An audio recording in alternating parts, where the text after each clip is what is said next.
It's the Chick Show. It's the Chick Show. It's the Chick Show. Oh, welcome everybody to the Chick Show. For quite a while, I've been chomping at the bit to record this episode. Um, I think for those that are regular listeners, I'm a huge Bob Ross fan. I love I love the story behind how he, just came to be. I love his work. I love that he's like um, I don't know, some kind of celebrity to so many different types of people. Just the diversity of the people that are interested in Bob Ross blows me away. And growing up in Hartford City, 20 minutes from the epicenter of Bob Rossedness. Maybe I just made something up there, but you know, just being that close, the proximity of it.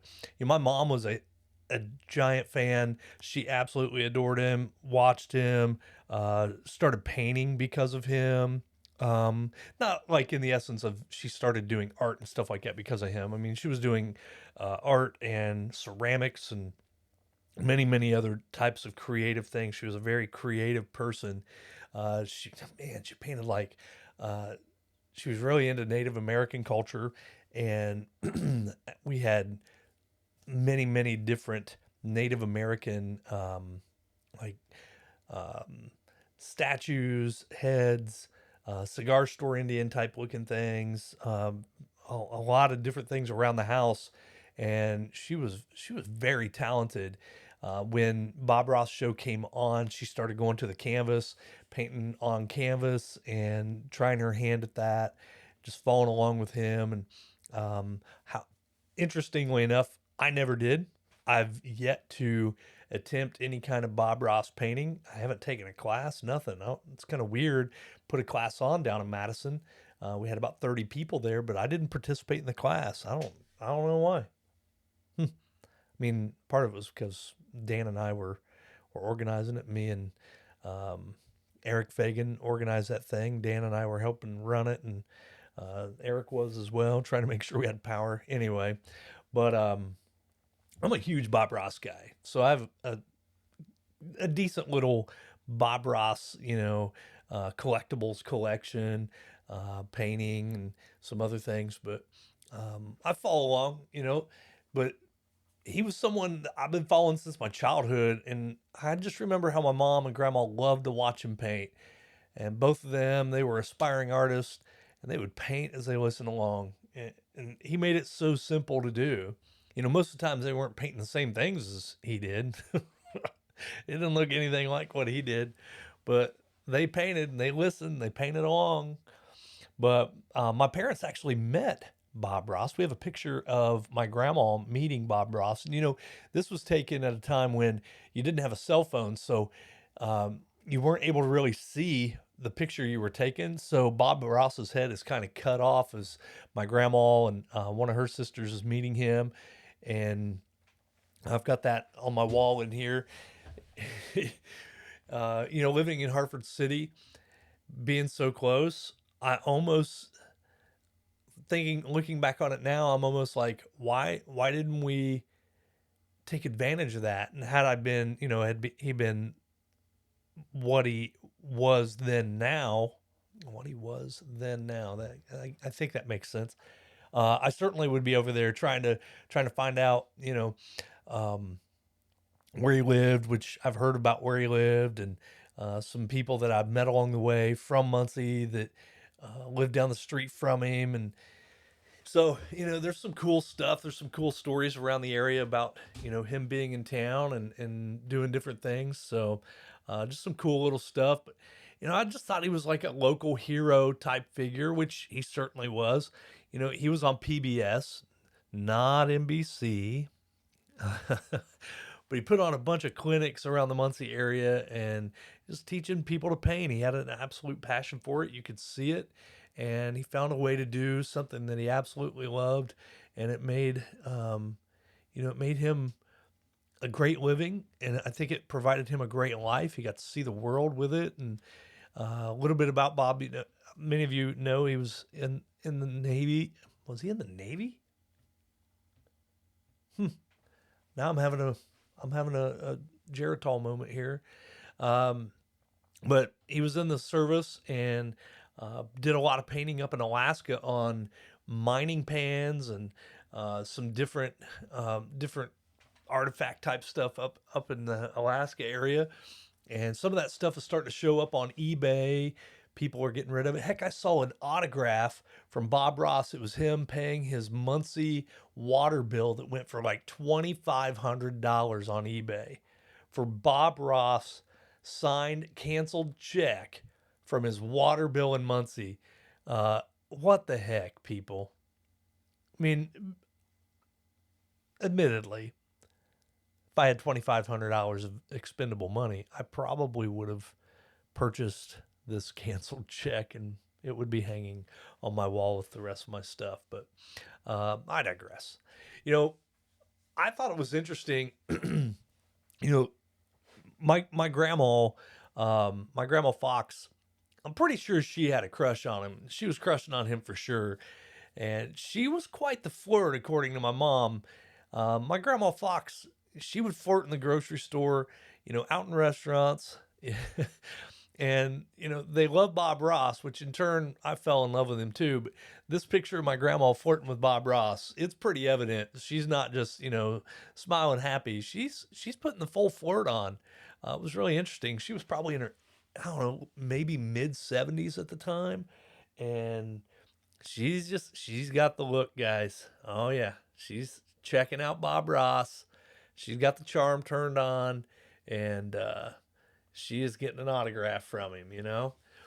But I just fell in love with him too. And, my college roommate and I, Todd said, we had him on our answering machine. And this is back when everybody had answering machines and you would, put something, obviously if it was your family phone, it would be like, thank you for calling the Schick residence. We're unavailable to answer the phone. Please leave a message after the tone. But Todd and I, our message was a little bit more creative. We were using our creative juices to get things going, and our message was, "This is Todd and Scott with our special guest, Bob Ross." And in the background, you would hear him painting on canvas. And so this was how our recording went. And then you would hear him say something, and then the beep, right? So he talked about the color he's painting or something, and friends being added. Here's my happy little trees. Our friend, let's put a friend in here.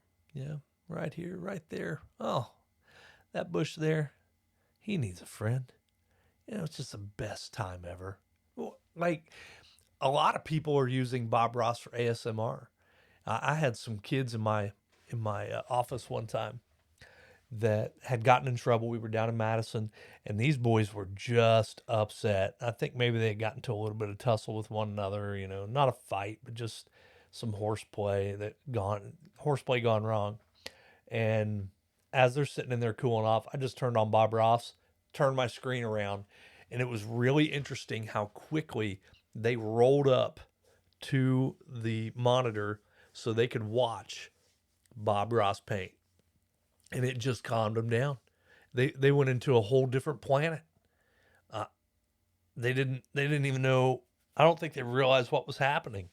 And I was just trying something different, trying to get them calmed down. And little did I know that Bob Ross had that power.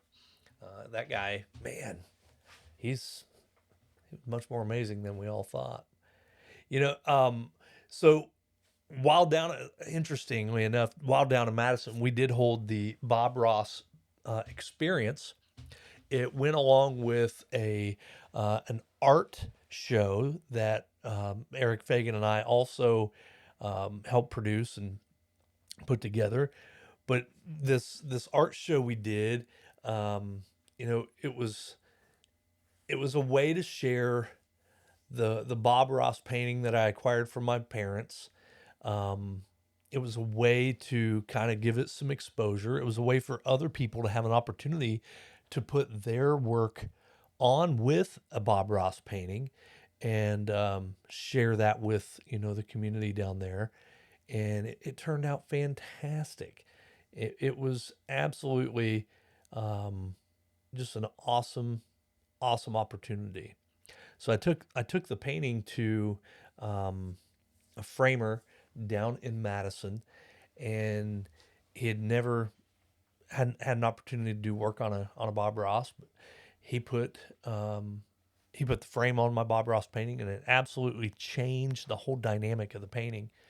Ended up using it for some of his advertising. Asked for permission. Absolutely.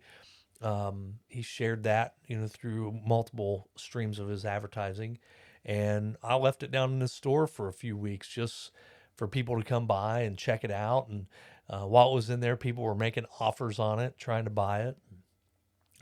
He let them know that he didn't think I was interested in buying it or selling it.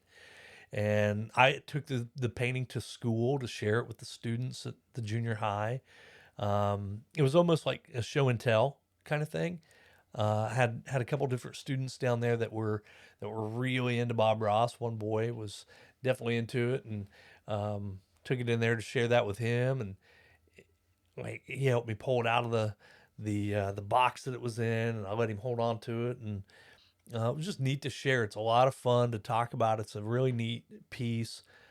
It's absolutely beautiful piece. But that was neat to just be able to share that. That show we did in Madison, boy, I think we had well over 200 people show up for the opening, and we're talking about a small storefront where it was, and people were lined up outside waiting to come in and see this painting and the other artwork that everyone from the region had submitted. And man, so many cool Bob Ross inspired paintings of different types: modern, classic, oil on canvas, acrylics, just so many incredible pieces that were inspired by his work. The coolest thing was this planner made out of boots that had Bob Ross inspired, landscape on it. Might have been my favorite piece in the place. There was another one that did something with some kind of watercolors, and there were just so many. It was absolutely amazing to see all the other art that showed up at this one art show. Some of them were for sale, some of them were not, but it was a great experience. And then we also put on a like I said, the Bob Ross experience, a painting experience with painters out of Jeffersonville, Indiana, and they came and did like the aurora of over a mountain. That was the painting they did, and just seeing the northern lights on canvas is really cool. I'm looking at it right now. It's right over in the corner of my office, and he ended up, Mr. Foster ended up giving me that painting. And so if you get a chance, check out Fostered Up Art. They do a wonderful job. They put on a great class. There's tons of classes that go on around Muncie. Recently met a guy that is he is a Muncie native, and I can't find his card. It's sitting in here somewhere, I'm sure, but he's a Muncie native, and he actually took classes from Bob Ross himself. So it's not like he's been trained by other Bob Ross painters. This guy actually took painting classes from Bob Ross, and I've reached out to him a couple times to see if he'd want to come on the show, and haven't had any luck, connecting. But I think that's going to be something we do in the future. But it was just really cool. So it was almost like this painting was living. It was on tour. It had been on the wall in my parents' house for about 20 years or more. They bought it at an auction, and my parents, they went to so many auctions. It was just incredible. Like, they were always at auctions, to the point to where they were working for the people at the auction. And my mom ended up standing in front of this painting for hours. I'm sure it seemed like, if it actually wasn't hours, it probably seemed like it, waiting for it to come up on the block. She had alerted my dad to what it was, and I think they bought it for probably a couple $100, and that was back in the 90s, prior to his death. So This painting's been in our family for quite some time. Well, when my dad passed away, I inherited the painting, and I contacted Bob Ross Incorporated, via email, and a picture of the painting, and I did a little bit of research trying to see how I could get this thing authenticated because it wasn't authenticated. Well, send them the picture. Let me backtrack. So when you're looking for a way to authenticate something, you want to get to the best authentication process as possible. Well, with Bob Ross paintings, currently there's only one official person that will authenticate a Bob Ross painting, and her name is Joan Kowalski. She is the daughter of his business partners. And so I emailed them. Joan actually responded, and she verified via email that it was most likely an original. But Bob Ross Incorporated is the only place to get a Bob Ross painting certified, and that if I could ship it to her, yeah, ship it. She would make a determination, and if it is truly a Bob Ross painting, she would authenticate it, get me a sticker for the painting, a sticker for the authentication certificate, and mail it all back to me. That didn't get me real excited. I was not comfortable with that, and it made for a great reason for Jennifer and I to go visit Washington D.C. So they're out in Herndon, Virginia, which is just a little west of DC. And we just decided, hey, we're going to go out during fall break, get it authenticated, and take a couple days, visit DC, and then head home. So we loaded up the car, headed to Herndon, Virginia to get the Bob Ross certified. Once there, I drove by Bob Ross Incorporated, the address that, she had sent me, and couldn't see it. So I turned around, drove back by, and there's just a little sticker on the door that says BRI, this unassuming warehouse in Herndon, Virginia. That's where it is. So this is all during COVID. So we did not get to go in. We met them at the door. They came, took the painting in, and after they took the painting in, they come back outside, gave me a certificate, gave me the sticker, took some pictures with us, and I got to tell her the story about how I got the painting, and we were joking around. I had her laughing, just having fun, and that was it. It was over. Painting is authenticated, and we head off to our Washington D.C. Weekender to hang out, but maybe 15, 20 minutes tops. And she was absolutely wonderful to talk to. She was very kind, very nice, had a great sense of humor, was very professional. Like I said, we had a few laughs, and that was it. And on we go. And, I don't know if around here we didn't think of him as a big celebrity. But he was, right? So going out there was kind of surreal in a way, because we saw the greater or the bigger picture of Bob Ross Incorporated is a big business now. And however, it wasn't at the time. At the time he was alive, it was not. And there's been a lot of controversy that's built up around, BRI and how that's ran, and, what they're doing with the, with Bob Ross's likeness and with his paintings, and with his legacy. So I think it's really interesting to see some different sides of it. Now, his son is still around. Still, last I knew, he was still doing painting workshops. Maybe Winchester, Indiana was one of the closest ones. But then I also heard that they had canceled them due to some health issues. But around here, I don't know that back in the day we really felt like he was a huge celebrity. I mean, was he? To some, I'm sure he was. He was honestly, at the time, he was just another PBS character to me. he was a Sammy Terry, Cowboy Bob, the clown guy. I can't remember the clown. These different characters that were on PBS, and he was just another one that filled up a time slot at the time. Now, once again, like I said, looking back, he was certainly a celebrity, and he is more so now, which is quite often the thing with artists. I think after they die, you get an appreciation for what they truly are, because you can't access new work from them. So their old work is all you have to go by. So that's now it's limited. When he's alive, it's unlimited. You know, I don't know. I don't think the height of his career has really been seen yet.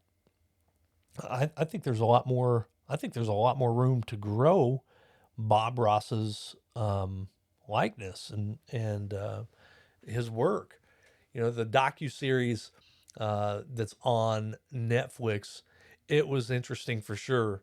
Bob Ross Inc.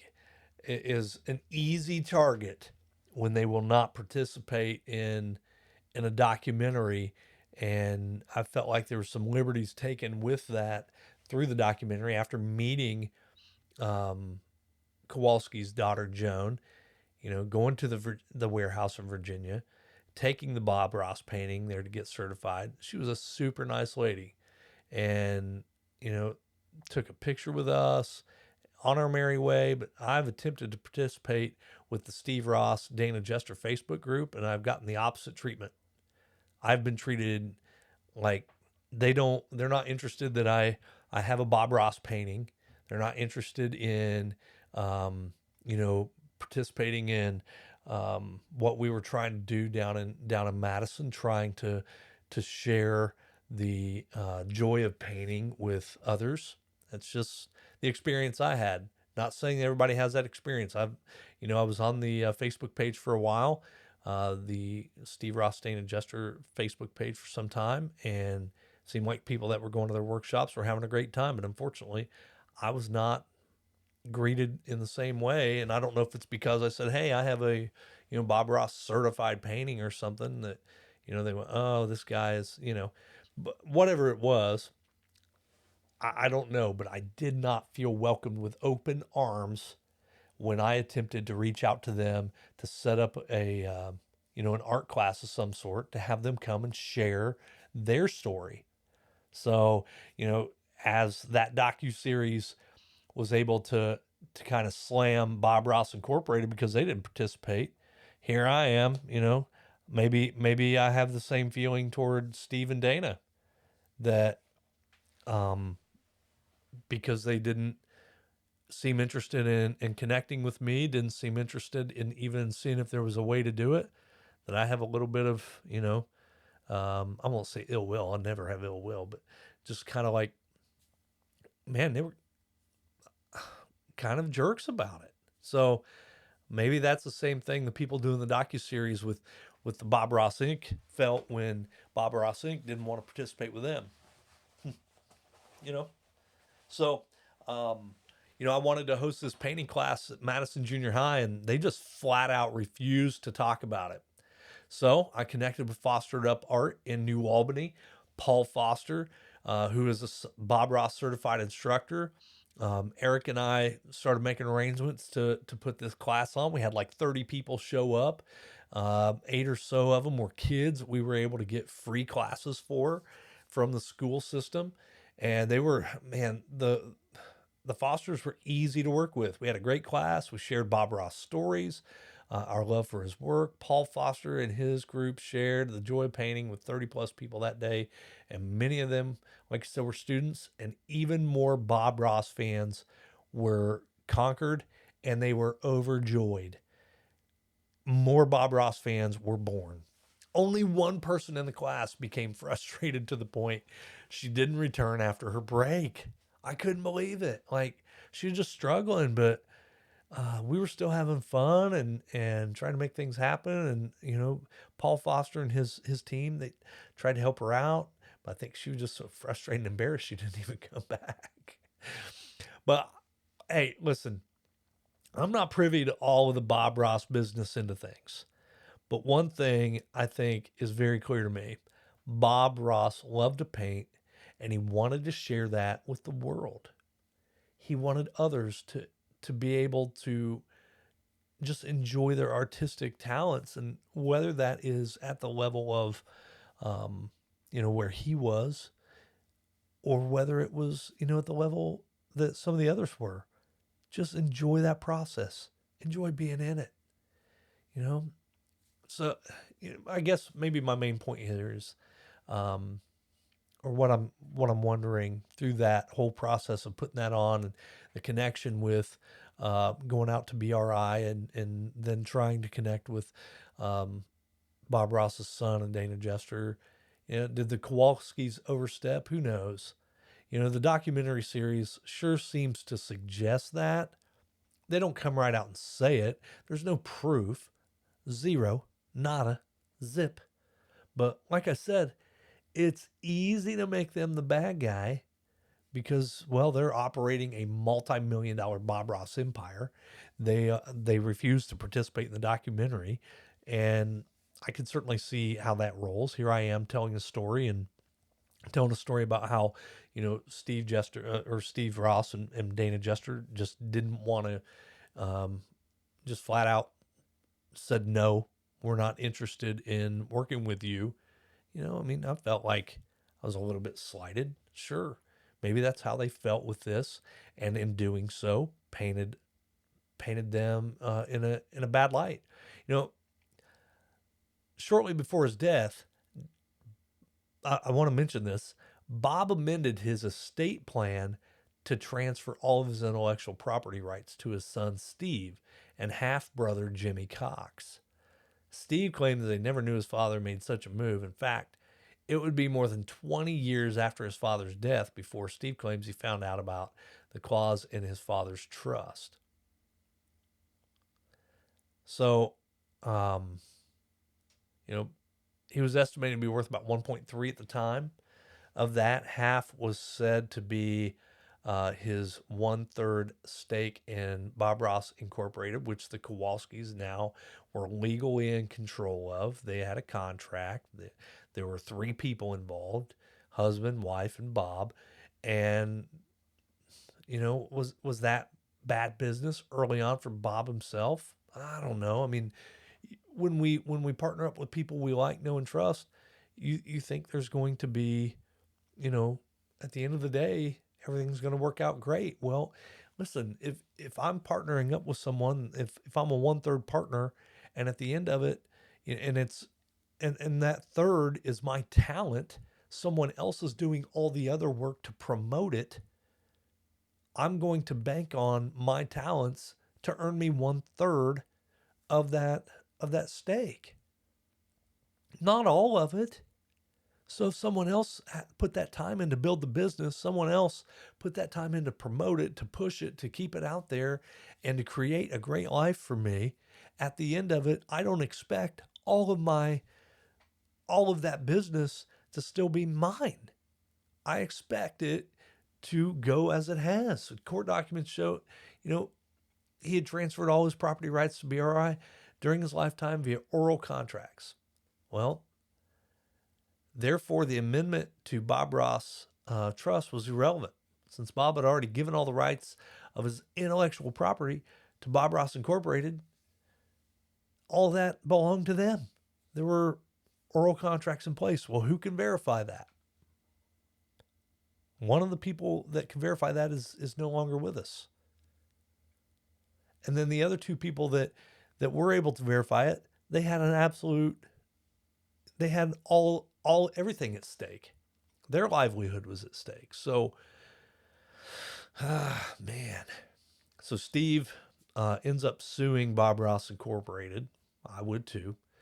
All the licensing deals and end products, and that use his father's name and likeness were unauthorized. I do feel pretty confident that the time that he spent with the Kowalskis is proof enough that he was working with them, that they had a stake in that. I'm not a lawyer. In his lawsuit, Steve demanded compensation for the years of unauthorized use of the intellectual property rights. And Steve claims to have his that Steve had claimed to own based on his father's estate plan. Um, I don't I don't know what to say to that.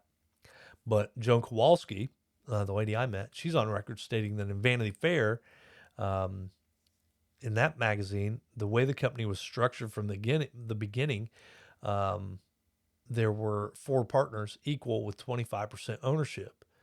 And the way it was structured was that if one partner died, the other 3 pooled their money and purchased that quarter of the estate of the deceased person.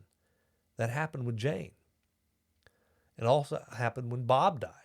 So the remaining partners, Annette and Walt Kowalski, pooled their money together and purchased Bob's third from Bob's estate.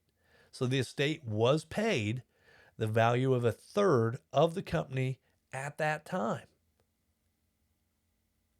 So what happens after that estate has been paid? I don't know.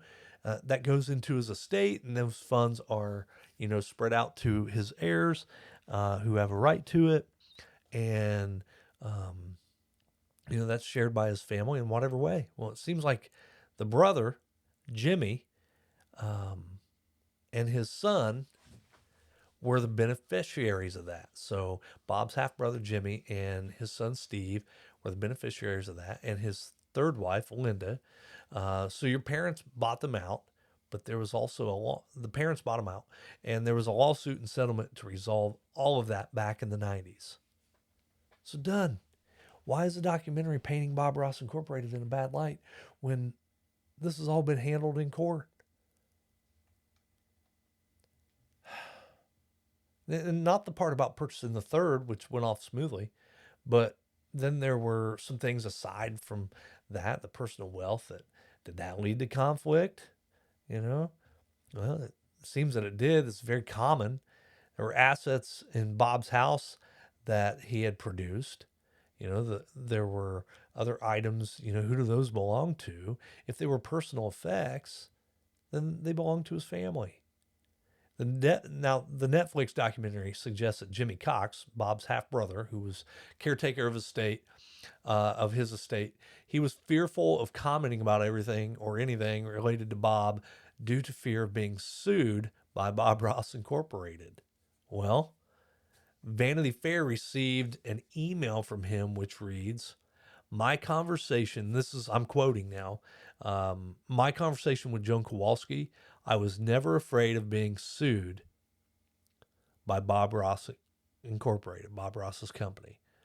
I also did not tell anyone that I was. I did not do interviews as my relationship with Bob Ross was personal." So, Joan Kowalski has never threatened to sue Jimmy. Never pushed that out there. And it sounds like Jimmy and the Kowalskis are good.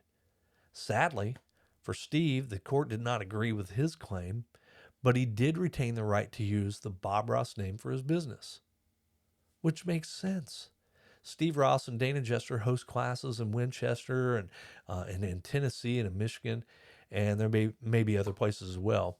And you can experience this class for $150 per person. And that was maybe a year ago or so when I last looked it up. But what I found is that they sell out each event very quickly. So he's still utilizing his dad's name and likeness, dad's name, image, and likeness. He's got an NIL deal. That's interesting. I never really thought about it that way. But he's got this NIL deal that he can utilize Bob Ross's name, image, and likeness to promote his class. He has legal right to do so. Bob Ross Incorporated cannot stop him from doing it. So he's utilizing his talent of painting, learning from his father, to go out and continue to earn, some sort of, income from his dad's name, image, and likeness. Sounds like there is opportunity for him to utilize name, image, and likeness like others have to earn a living. I'm not sure what the issue is there. It doesn't sound like he had any real investment in Bob Ross Incorporated when it was um, being created, outside of appearing on a couple of episodes, and that he did not have the partnership with the Kowalskis that his father did. So I'm not sure what the issue is. I get it. It's his dad and it's a big business and there's money at stake, blah, blah, blah. I get all that. But, you know, at the end of the day, um, they are trying to continue the joy of painting. It's syndicated now, by the way. I'm not sure. If you haven't watched the documentary, you're probably like, what is all this about? Well, you know, it kind of lit me up a little bit. But just, it was interesting, you know? So sadly, the court didn't agree with him.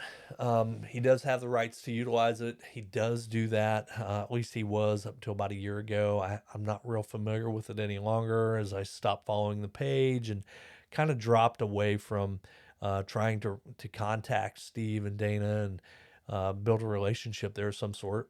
So I just stopped. You know, not that I've started to develop a relationship with Kowalski either. You know, met her one time, and just two very different encounters with people both passionate about Bob Ross and the works and the future of what Bob Ross's legacy continues to be. It's really interesting to see how two different sides approach the same person, the same efforts. So um, I I've recently searched for the Facebook group and I couldn't find it. Like I said, I was a member at one time, but I can't find it anymore.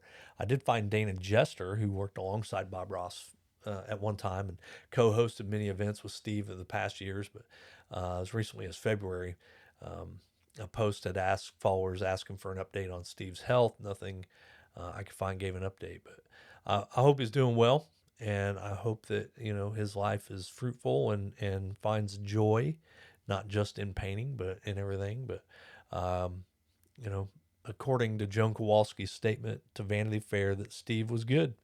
And when they talked out their settlement in 2017, meaning, he was at least good with the negotiation of the settlement. So it seems like maybe that documentary was just stirring up some old wounds, or picking at some old wounds and trying to make something out of what is now nothing. But anyway, so on I want to jump on something else, because in 2023 there was a movie called Paint. It was with Owen Wilson that came out, and it's a parody of the work of Bob Ross. I finally watched it, and it was absolutely I won't say hilarious, but it was comical. You know, Bob Ross is everywhere, and well, almost. And when I saw the movie, I couldn't be more excited. When in the corner of my studio, there's all this Bob Ross stuff, which includes a chair painted by my students at Madison, um, and a painting from Paul Foster, flyer from the Bob Ross inspired art show with Petty and Fish, um, the one they hosted, and one of my favorites is a bobblehead, and I have socks and T-shirts, and um, well, my T-shirts are just so worn they're long gone, but I love Bob Ross. Always have, always will. I do not paint, but I love the persona. His soothing voice has played in my office as a principal to calm my students. His art has given me so many conversations with people I may have never met, and Bob Ross is still giving me joy. So I just want to say thank you to Bob. Thank you to Steve and Dana Jester and all the BRI certified instructors and BRI itself for continuing to keep the spirit alive, and also thanks to BRI for giving him to the world in this digital age, and making sure that legacy lives on.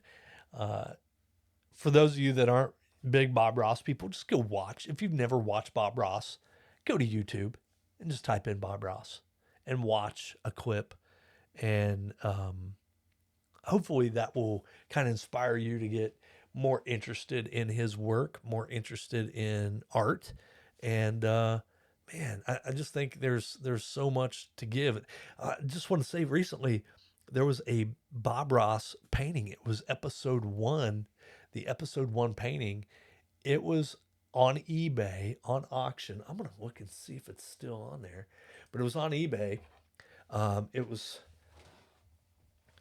a crazy amount. I couldn't believe it. I'm gonna pop on eBay real quick and just see if that thing is still.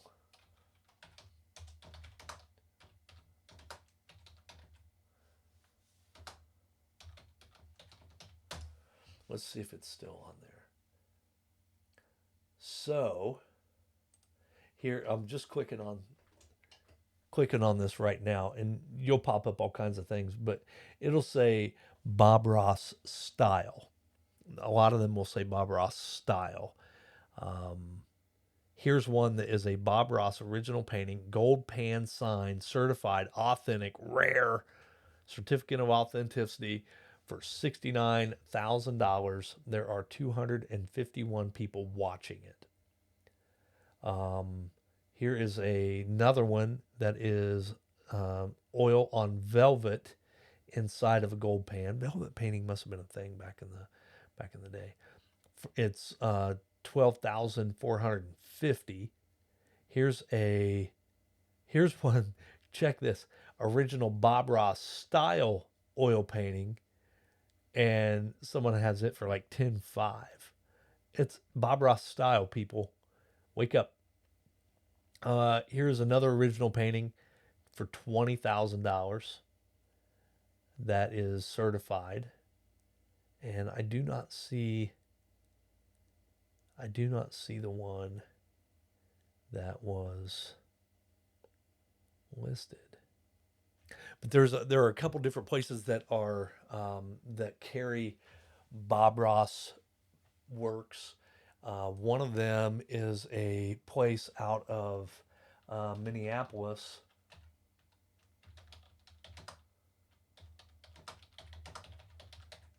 They're a Bob Ross dealer, and yeah, here we go. Here's the article. It's from September of 2023. And let's see, this is from NPR, mprnews.org. And the headline is, "This rare Bob Ross painting in Minneapolis could be yours for close to $10 million. So a painting from the very first episode of Bob Ross's The Joy painting could be yours, but not for cheap. The piece is listed at $9.85 million. What? Come on, man. Shoot. If you haven't, speaking of seeing his paintings, if you haven't been over to Minnetrista in Muncie, go to Minnetrista in Muncie. It's incredible. So many paintings of his on display. You can see the actual studio where it was filmed, some actual artifacts of the like the paint palette and brushes and easel, stuff like that were utilized in the show.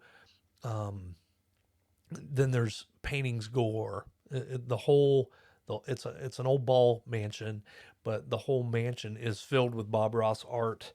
And upstairs there's a gallery that shows many of his paintings on display, and it's a great way to celebrate him. Yeah, man, I could go on, and I'm probably boring half of you to death, but I had to get all this stuff out, and I know I've rambled, but I'm just a fan.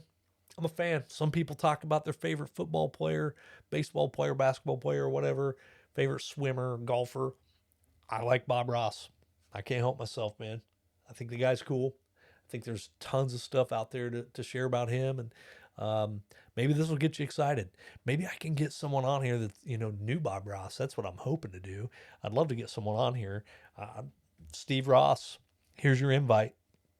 Not that if anybody out there knows Steve Ross, have him reach out to me. I'd love to have him on. Dana Jester, I'd love to have him on and talk to them and get their side of the story out and just talk about what they do. And not even if it's their side of the story, man, let's just share some Bob Ross time and enjoy some time together. Maybe my first impression was tainted in some way. It was just wrong. Who knows? But I'd love to get together with somebody that was that's as passionate about Bob Ross and his works as I am. So, hey, everybody, thanks for listening in. I appreciate you so much. This has been a long time coming. I'm sorry it's kind of rambly, but I just wanted to share it. Just wanted to get this information out there that I've just kind of been hanging on to. And if you get a chance, watch the docuseries. It's really good. Um, I I really enjoyed it. I thought it gave me a lot of information I wasn't aware of. Made me ask some questions that I maybe wouldn't have asked. So I really enjoyed it. There were tons of interviews and stuff out there with different people discussing him and his legacy. But check that out. Also check out the movie Paint. It's really it really was comical. It was well done, and it's a parody. It's a straight up parody. So don't go into it thinking, "Oh, I'm going to learn about Bob Ross." No, it's just kind of a character that they've loosely based on his popularity and his ability to come up through the PBR or PBS PBR. That's something very different. Uh, my Pabst Blue Ribbon paintings, but check it out. So, anywho, man, thanks everybody. I really appreciate you. And keep listening. Don't forget to hit that like, add button, all that fun stuff that comes along with it. I know this has been a Southern goodbye. It's just for you, Scott Love. Just getting out that Southern goodbye so everybody knows what is going on. That's it. We'll see ya.